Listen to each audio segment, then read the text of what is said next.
사도신경하심으로 신앙 고백하겠습니다.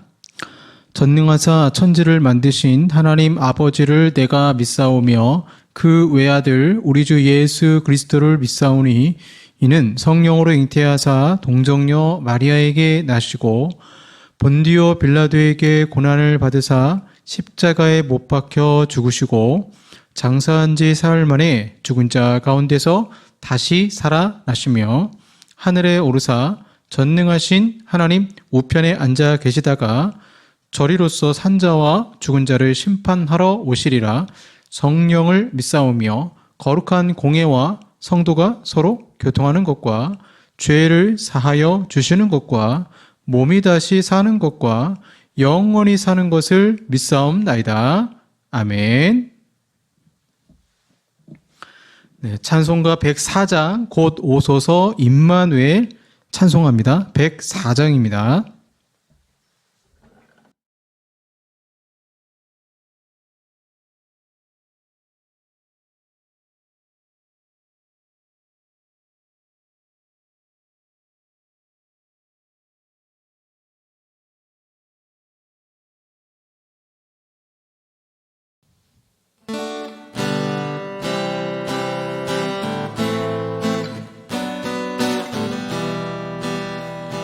곧 오소서 임마누엘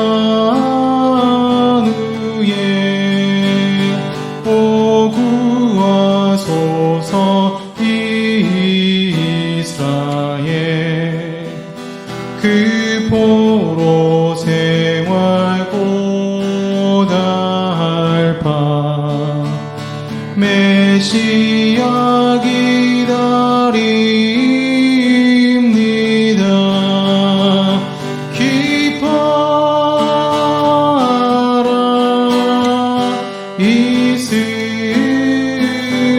이스라엘 곧 오시리라 임마누엘 곧 오소서 지혜의 주 온 만물 질서 주시고 참 진리의 길 보이사 갈 길을 인도하소서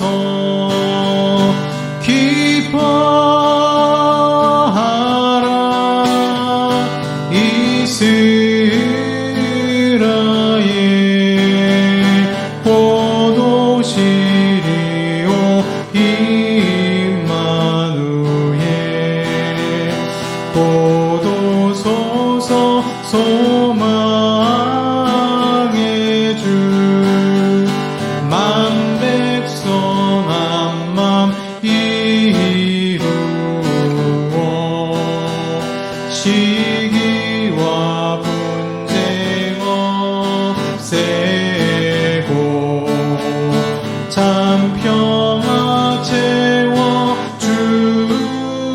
주소서 기뻐하라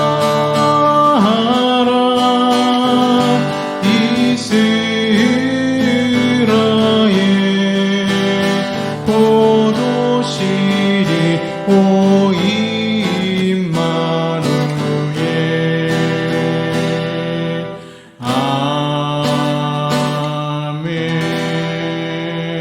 아멘.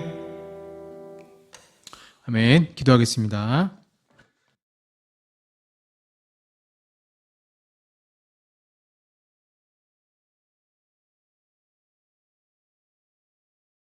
사랑의 아버지 하나님, 은혜 감사합니다. 성경 곳곳에 나타나는 메시아 예언의 탄생과 그 소식을 전하는 천사들은 한결같이 기뻐하라 라고 말씀하고 있습니다. 성탄을 맞이하는 많은 사람들의 마음에 기쁨이 넘쳐야 되는데, 또한 예수 믿는 사람들이 기쁨으로 성탄을 맞이하고 준비해야 되지만 세상의 여러 가지 어려움과 또 경제적 고통과 또 질병의 고통 속에서 기쁨의 성탄절이 아니라 슬픔과 좌절과 용기 잃음과 고통과 우울 가운데 주님 성탄을 맞이하는 영혼들도 있습니다. 주님, 상황이 어떻든 우리의 환경이 어떻든 원칙적으로 성경에 말씀하신 대로 어떤 상황이든 기뻐함으로 성탄을 맞이할 수 있는 저희들의 신앙이 되게 하시고, 그러기에 이 세상에 소망을 두는 것이 아니라 하나님께 소망을 두고 우리를 위해 이 땅에 오신 예수님께 소망을 두며 믿음 가운데 살아갈 수 있도록 주여 도와주시옵소서. 믿음 없는 저희들 회개합니다. 주님 십자가의 보혈로 용서하시고, 오늘도 아버지 앞에 거룩한 산 제사로 영광 돌릴 때 성령 하나님께서 우리와 함께 하시고 예배 가운데 임재하시고 우리의 마음을 만져 주시옵소서. 이 모든 말씀 우리 주 예수 그리스도의 이름으로 기도하옵나이다. 아멘. 네, 성경 말씀 마태복음 2장 1절에서 8절까지 말씀입니다. 마태복음 2장 1절에서 8절까지 말씀입니다. 신약 성경 2쪽이 되겠습니다. 마태복음 2장 1절에서 8절까지 말씀입니다. 봉독하겠습니다. 헤롯 왕 때에 예수께서 유다야 베들레헴에서 나심에 동방으로부터 박사들이 예루살렘에 이르러 말하되 유대인의 왕으로 나시니가 어디 계시냐? 우리가 동방에서 그의 별을 보고 그에게 경배하러 왔노라 하니 헤롯 왕과 온 예루살렘이 듣고 소동한지라. 왕이 모든 대제사장과 백성의 서기관들을 모아 그리스도가 어디서 나겠느냐 물으니 이르되 유대 베들레헴이오니 이는 선지자로 이렇게 기록된 바 또 유대 땅 베들레헴아 너는 유대 고을 중에서 가장 작지 아니하도다. 내게서 한 다스리는 자가 나와서 내 백성 이스라엘의 목자가 되리라 하였음이니이다. 이에 헤롯이 가만히 박사들을 불러 별이 나타난 때를 자세히 묻고 베들레헴으로 보내며 이르되 가서 아기에 대하여 자세히 알아보고 찾거든 내게 고하여 나도 가서 그에게 경배하게 하라. 아멘. 네, 오늘은 성탄의 아웃사이더란 제목으로 말씀 나누도록 하겠습니다. 오래전에 영국 런던에서 있었던 일입니다. 폭우가 쏟아지던 어느 여름날 런던 교외에 한 농가를 지나던 일단의 사람들이 그 집 주인에게 우산을 하나만 빌릴 수 있겠습니까? 물었고 주인은 별 생각 없이 자신이 쓰던 우산 중에서 다 부서진 낡은 우산 하나를 쓰도록 내어 주었습니다. 그들은 자기들의 주인인 한 여인에게 그 우산을 씌워주고 그곳을 떠났습니다. 다음 날 어떤 사람이 아주 예쁘게 포장된 편지와 함께 그 우산을 다시 가져왔는데 그 편지에는 참 감사합니다라는 정중한 인사와 함께 어제 우산을 빌렸던 여자의 사인이 기록되어 있었습니다. 그 사인은 엘리자베스 여왕이라고 되어 있었다고 합니다. 농부는 얼마나 가슴을 치며 후회했겠습니까? 그럴 줄 알았더라면 내가 정성을 다해서 그분을 영접했을 텐데 그분에게 내가 가진 가장 안 좋은 우산을 드렸구나 후회를 했다라는 거죠. 런던 교회에 허름한 농가에 있었던 이 농부의 실수, 즉 여왕을 여왕으로 알아보지 못하고 제대로 대접하지 못했던 이 비극적인 실수가 만왕의 왕이시고 만유의 주가 되시는 예수님, 성탄을 맞이했던 팔레스타인 땅에서도 일어났습니다. 그래서 예수님이 이 땅에 오셨건만 이 사건의 엄청난 의미를 깨닫지 못하고 그분을 만날 수 있는 특권을 상실했던 사람들의 이야기가 성경에 기록되어 있죠. 저는 본문을 보면서 두 종류의 성탄의 아웃사이더가 있다라고 생각합니다. 성탄절과 상관없는 거예요. 성탄절 밖에 있는 것입니다. 두 종류의 사람들이 있는데 하나는 예수님을 믿지 않는 사람들이죠. 그들에게 성탄절은 그저 가족과 즐거운 시간을 갖는 날, 연인들은 서로의 사랑을 확인하고 선물하는 날, 아이들은 산타클로스 할아버지가 주는 선물을 기대하는 날로 여기고 있습니다. 철저한 성탄절의 아웃사이더가 될 수 있습니다.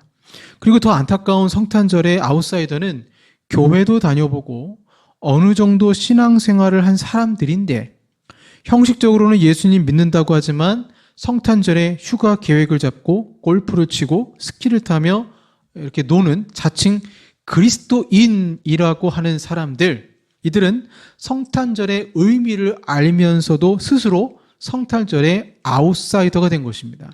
무서운 말씀 드리겠습니다. 스스로 성탄절의 아웃사이더가 됐다가 성경에 보세요. 노아의 방주 사건 기억하시죠? 노아의 방주에 들어가지 못할 수도 있어요. 왜냐하면 아웃사이더라는 말 자체가 성탄절과 내가 관련이 없다라는 것이고, 이는 예수와 내가 상관이 없는 자들이라고 자백을 하는 것입니다. 오늘은 아기 예수님 탄생하셨다는 소식을 들었음에도 스스로 아웃사이더가 된 사람들을 한번 보겠습니다. 첫 번째 본문에 헤롯 왕이 등장하고 있습니다. 그 당시 유대 땅을 통치하고 있었던 헤롯, 이 사람이 순수 혈통으로 유대인은 아니죠. 오히려 에돔 출신이죠. 그럼에도 이제 에돔이니까 유다 땅 근처에 있으니까 로마 정부에 잘 보여서 거기서 분봉왕을 노릇을 하고 있었습니다. 그래서 헤롯은 유대 전통을 좀 알아요. 그래서 메시아가 유다 땅에 탄생하셨다는 소식을 분명하고도 확실하게 들었어요. 본문이 이렇게 시작합니다. 헤롯 왕 때 예수께서 유다 베들레헴에서 나심에 동방으로부터 박사들이 예루살렘에 이르러 말하되 유대인의 왕으로 나시니가 어디 계시뇨? 우리가 동방에서 그의 별을 보고 그에게 경배하러 왔노라 하니, 이들이 말하는 유대인의 왕은 보통의 왕이 아니에요. 구약 성경 이사야서 또 여러 가지 성경 속에서 약속된 메시아입니다. 우리를 죄와 사망에서 구원하실 메시아, 하늘에서 보내주실 메시아, 내 삶의 모든 문제에 대답이 되고 생명의 주가 되는 메시아가 탄생하셨다는 이야기입니다. 동방에서부터 찾아온 이 박사들은 일단 유대 수도 예루살렘에 이르러서 당연히 그 나라의 최고 책임자는 알 거라고 생각을 했던 거죠. 그래서 만왕의 왕이 오셨는데 그분이 어디에서 탄생하셨습니까? 라고 묻는 것입니다. 분명 이 동방 박사들의 전통은 다니엘이 박수들의 장이었던 적이 있었죠. 그 박수들은 점만 보는 사람들이 아니고 하늘의 별을 보는 사람들이거든요. 점성술사죠. 그래서 다니엘을 통해서 이제 메시아가 태어났다는 것을 알았을 것이고, 그래서 이들은 별을 연구했던 거죠. 그러다 특이한 별이 나타나자 이것이 메시아의 별이라는 걸 알고 그 별을 따라 오늘 본문에 여기 유다까지 또 헤롯 왕까지 도착을 하게 된 것입니다. 문제는 이들은 메시아의 별만 연구했지 구약 성경을 유대인처럼 연구하지는 못했을 거예요. 언어가 다르니까요. 그래서 메시아가 유대인이고 이스라엘에서 태어난다는 것은 뭐 간단한 어떤 사실은 알고 있었지만 구체적으로 예수님이 더 파고들어서 어느 동네에서 태어날 것인가는 몰랐기 때문에 헤롯 왕에게 당연히 가면 알려줄 거라고 생각한 거죠. 그래서 그들이 생각하기에 메시아는 이 세상의 구세주가 되기 때문에 유대 왕 헤롯도 당연히 이를 기뻐할 거라고 생각하고 구체적으로 묻기 위해 찾아온 것입니다. 7절 이하를 보시면 이에 헤롯이 가만히 박사들을 불러 별이 나타난 때를 자세히 묻고 베들레헴으로 보내며 이르되 가서 아기에 대하여 자세히 알아보고 찾거든 내게 구하여 나도 가서 그에게 경배하게 하라. 헤롯도 그분이 경배받아야 할 분이라는 사실을 알았던 것 같아요. 그러나 그의 마음속에는 다른 음모가 진행되고 있었죠. 일단 아기 예수가 어디 있는지를 알게 되면 죽이려고 했던 거예요.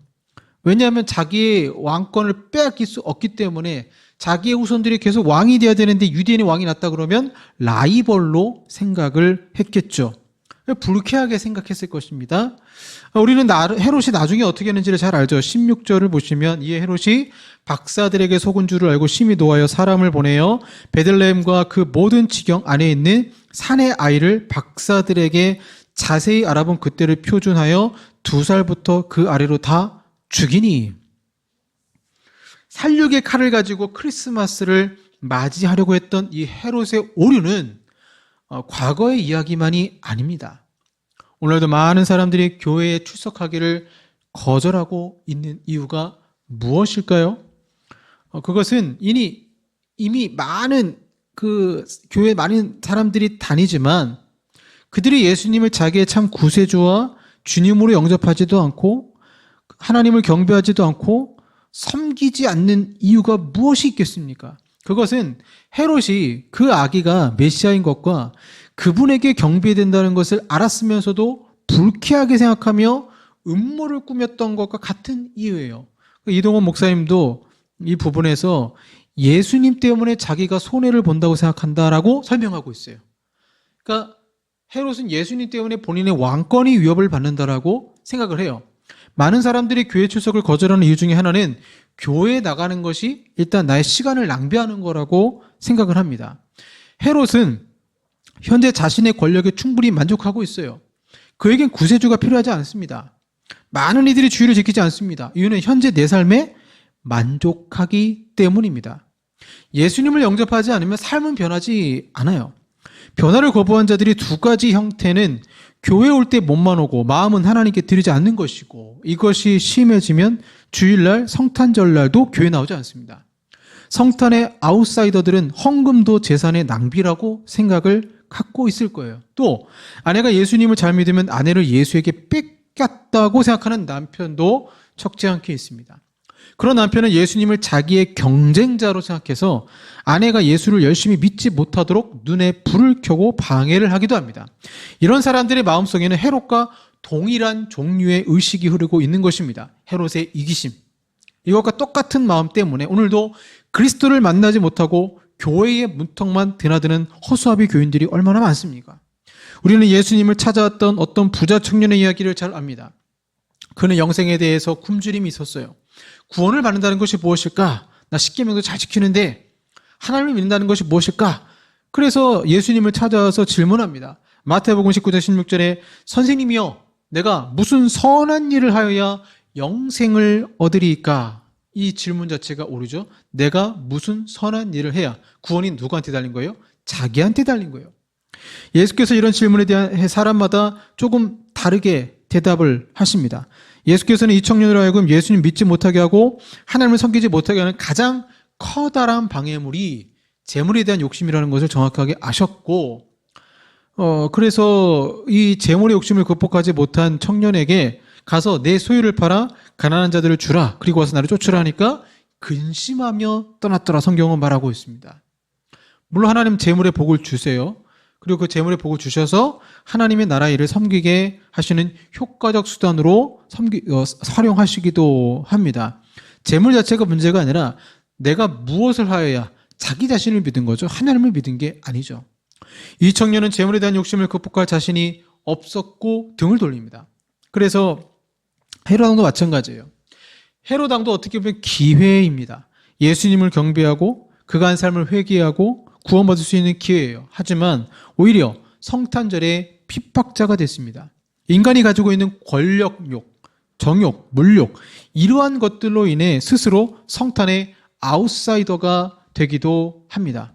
저는 참 궁금해요. 주일날 교회 안 나오는데 성탄절도 교회 안 나오고 부활절도 안 나옵니다. 온갖 핑계를 다 가지고 있어요. 그러면서 하는 말이 피치 못할 사정이 있다고 합니다. 제가 회사 다닐 때 저에게 피치 못할 사정은 토요일 저녁 7시부터 주일 아침 7시까지 밤새 일을 해야 됐던 적이 있었어요.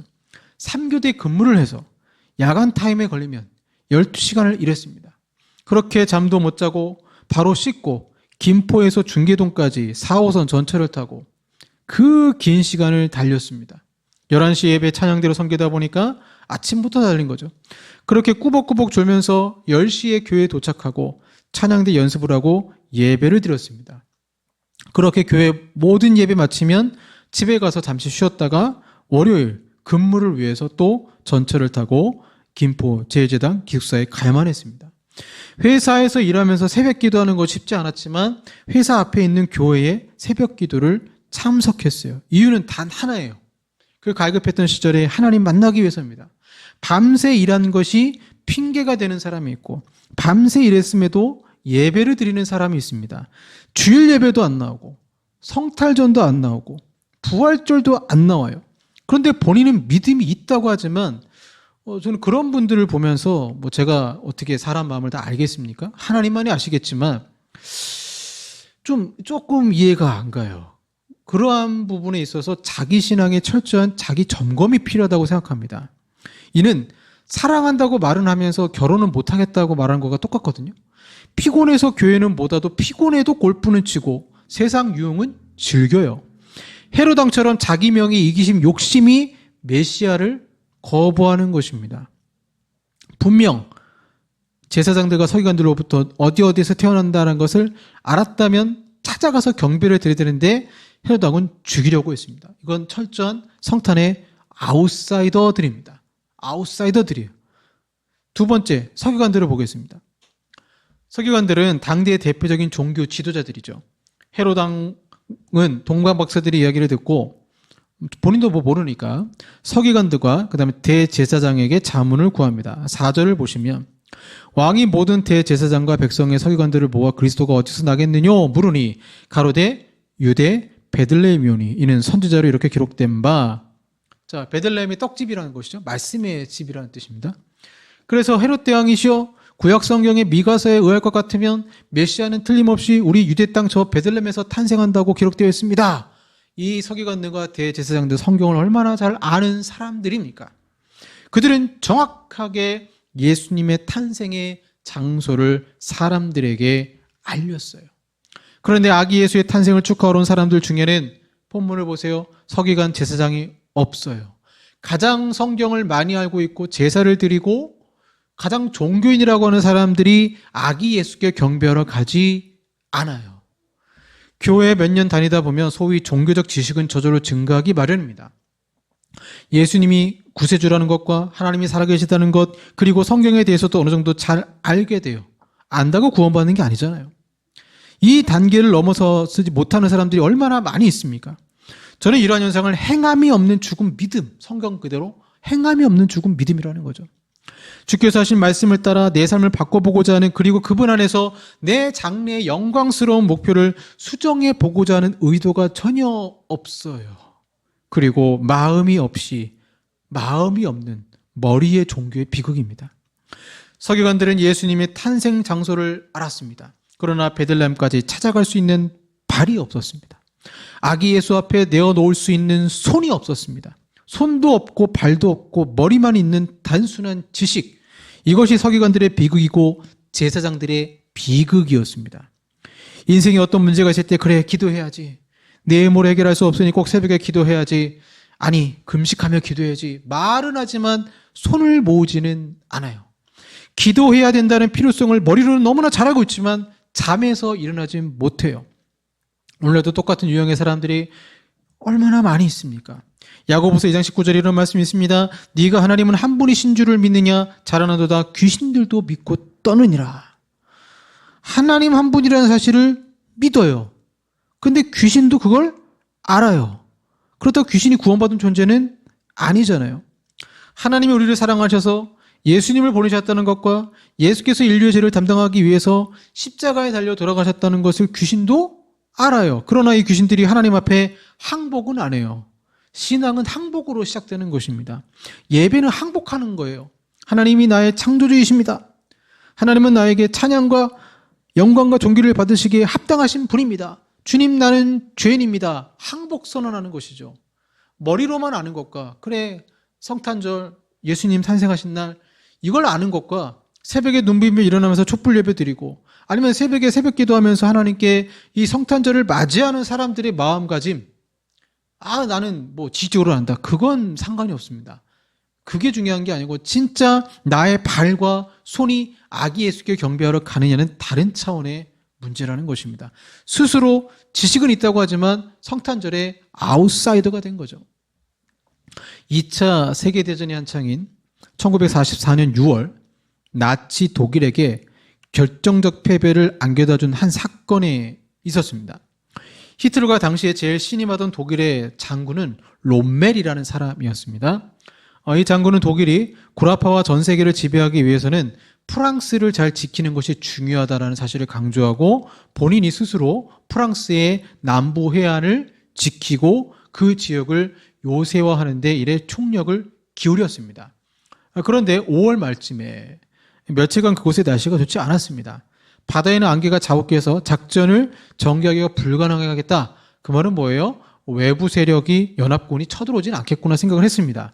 그래서 롬멜 장군은 며칠간 좀 쉬는 것이 필요하다고 생각했고 마침 6월 6일이 아내의 생일이어서 롬멜은 아내와 시간을 보내기 위해 베를린으로 돌아왔습니다. 아내의 생일 다음날 새벽 롬멜은 연합군이 노르만디 상륙 작전이 시작됐다는 소식을 듣게 되었어요. 장군이 현장에 없어요. 롬멜이 아내의 생일을 축하하기 위해서 베를린으로 돌아간 것이 독일에게 결정적인 패배를 안겨주었던 것입니다. 참 하나님은 소소한 이런 일들을 통해서 인류의 큰 역사를 바꾸시는 것입니다. 땀 흘려 일하는 것이 중요하지 않다는 이야기가 아닙니다. 살아가려면 돈 버는 일이 필요합니다. 그러나 이것 때문에 가장 중요한 문제를 놓쳐서는 안 됩니다. 내 영혼은 하나님 앞에 어떤 모습으로 만들어져 가고 있는가? 혹시 너무 바빠서 돈이 주인이 되어서 주님을 경배하는 것을 잊고 사는 것은 아닐까? 제가 이제 개척교회라다 보니까 알바를 하기도 하는데 그만두는 시점 명확해요. 목회에 지장이 있거나 아니면 제가 이제 책을 읽는 독서량이 있는데 한 해 한 100권 정도는 읽어요. 근데 만약에 그 목표를 달성하지 못한다. 그러면 이건 이제 저한테는 지장이 있는 거예요. 그래 이제 그만둬야 되겠죠. 그래서 독서량이 떨어지고 설교의 질이 떨어진다면 그만둬야 되겠죠. 돈보다 예수님이 더 중요하지 않겠습니까? 이 짤막한 삶이 끝날 때 나는 저 영혼의 순간 앞에서 어떤 모습으로, 저 백보자 앞에서 예수님 앞에 어떤 모습으로 설 것인가? 나의 창조주인 그분 앞에서 내 삶은 어떤 모습으로 결산될 것인가? 내 생명의 주인 되시는 하나님 앞에 나는 이 일생을 어떻게 살고 있는가? 벌벌 떨리죠. 벌벌 떨려요. 그렇게 중요한 인생을 성경에 보시면 잔치로 비유하잖아요. 주인이 잔치를 열어서 사람들을 초청합니다. 근데 사람들이 안 와요. 밭을 사서 지금은 못 가겠다. 소를 사서 지금은 못 가겠다. 오늘날 따지면 새 차를 샀기 때문에 시험 운전을 해야 돼서 나는 못 가겠다. 집을 새로 계약해서 부동산 일을 봐야 되기 때문에 나는 못 하겠다. 심지어 크리스마스에 이 세상적인 사람들 술 약속이 있어서 예배에 참석을 못 한다? 이런 일 가능해요. 이런 분들이 있어요. 서기관 제사장들 성경을 알고 있었지만 그들에겐 진심이 없었습니다. 제가 신앙생활하면서 깨닫는 것은 진심은 반드시 열매로 나타난다는 것입니다. 하나님을 사랑하는 마음, 진심이 있으면 경배합니다. 예배합니다.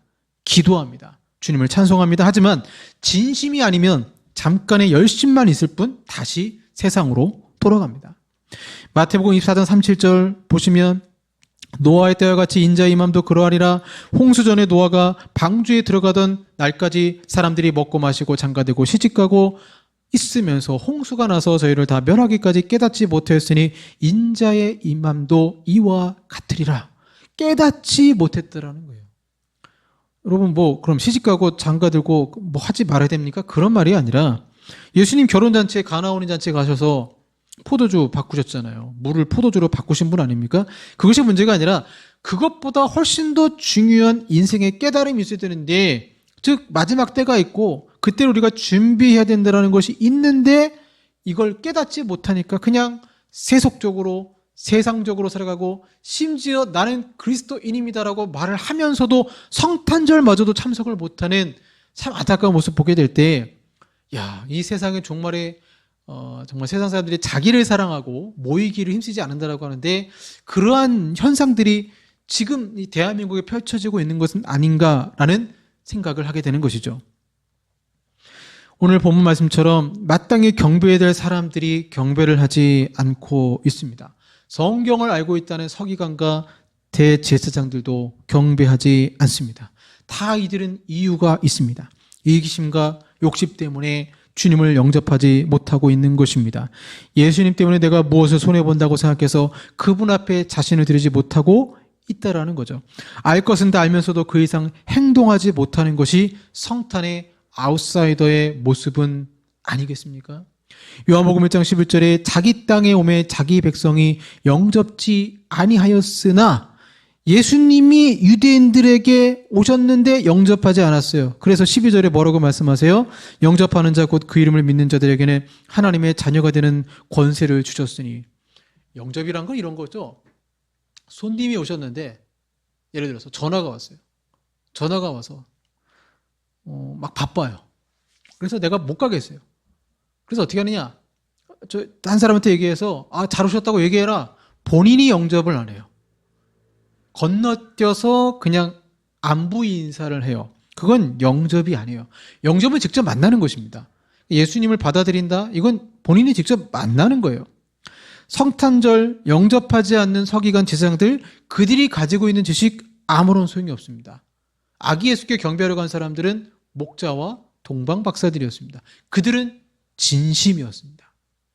천사의 목소리 듣고 천사의 메시지 듣고 진심으로 경배하러 갔습니다. 오늘도 하나님은 진심으로 성탄절을 지키고자 하는 사람들을 찾으십니다. 이 땅에 하나님이 신이 되어 하나님이 우리를 사랑하셔서 그 아들을 인간으로 이 땅에 태어나셔서 성육신하셔서 십자가를 지시고 구원하신 이 위대한 사건보다 더 큰 사건이 어디 있겠습니까? 참 성탄절 술 약속이 있어서 못 갑니다. 이건 제가 볼 땐 진짜 심각하다. 성탄절에 놀러 가야 되기 때문에 성탄절 예배 못 드립니다. 이건 진짜 제가 볼 땐 정말 크리스찬이 맞을까? 1년에 예배도 한 번도 안 드리고 자기는 크리스찬이래요. 좀 그 모습 보면서 진짜 크리스찬이 맞을까? 하고 본인의 신앙을 좀 점검해 볼 필요가 있지 않나 생각합니다. 사랑하는 여러분, 우리는 성탄절의 아웃사이더가 아니라 목자처럼 동방박사처럼 주님을 경배하기 원합니다. 주님과 교제하는 성탄절이 되시길 바랍니다. 기도하겠습니다. 주님, 성탄절의 아웃사이더도 있지만 성탄절의 인사이더, 정말 아기 예수님을 직접 만나고 경배한 자들도 있습니다. 기주왕한 보배 합을 열어 주님께 드린 자들도 있습니다. 하나님, 저희들도 동일한 마음으로 성탄절을 기대하고 유럽에서 초콜릿을 하나씩 먹으면서 성탄절을 맞이했던 것처럼 그 달콤함과 기쁨의 성탄절을 맞이하는 저희들의 신앙이 되게 하여 주시옵소서. 예수님 이름으로 기도합니다. 아멘. 네, 우리가 가진 신앙, 주님 다시 오실 때까지 나는 이 길을 가리라 찬양하겠습니다.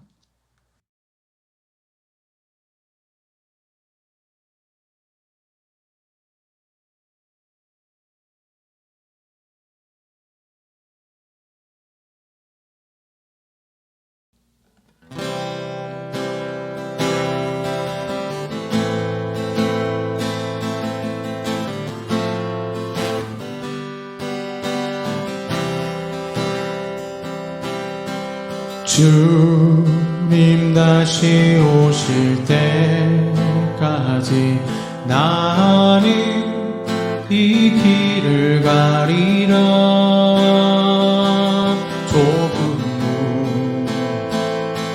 좁은 길 나의 십자가 지고 나의 가는 이 끝에서 나는 주님을 보리라.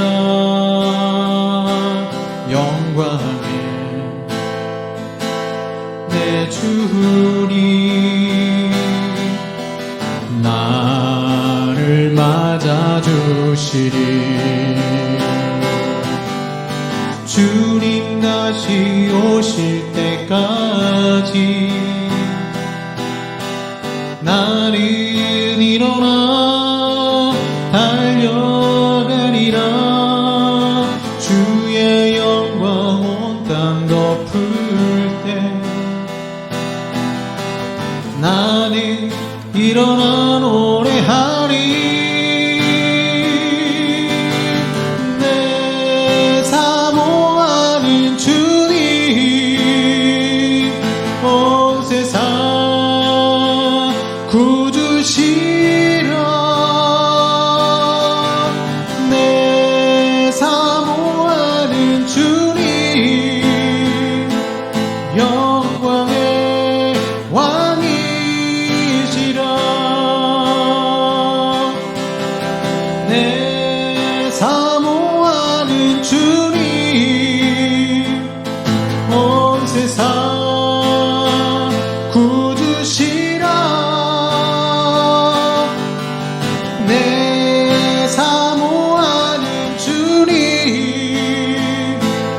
영광의 왕이시라.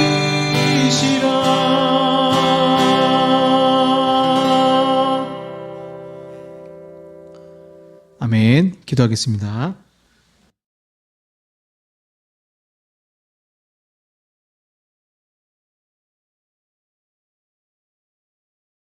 오늘도 아버지 앞에 11조 감사 구제 선교로 영광 돌립니다.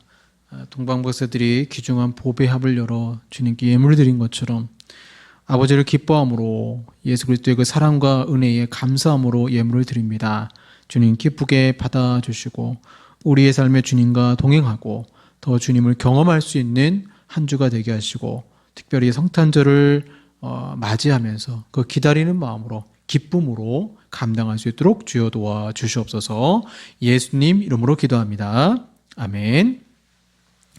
지금은 우리 구주 예수 그리스도의 은혜와 성부 하나님의 사랑하심과 성령 하나님의 교제 곁에 역사하심이 단순히 지식적으로만 예수님을 경배하는 것이 아니라 삶으로 주님을 직접 영접함으로 만남으로 경배하기 원하는 우리 사랑하는 성도들과 한국 교회 위에 영원토록 함께 있을지어다. 아멘.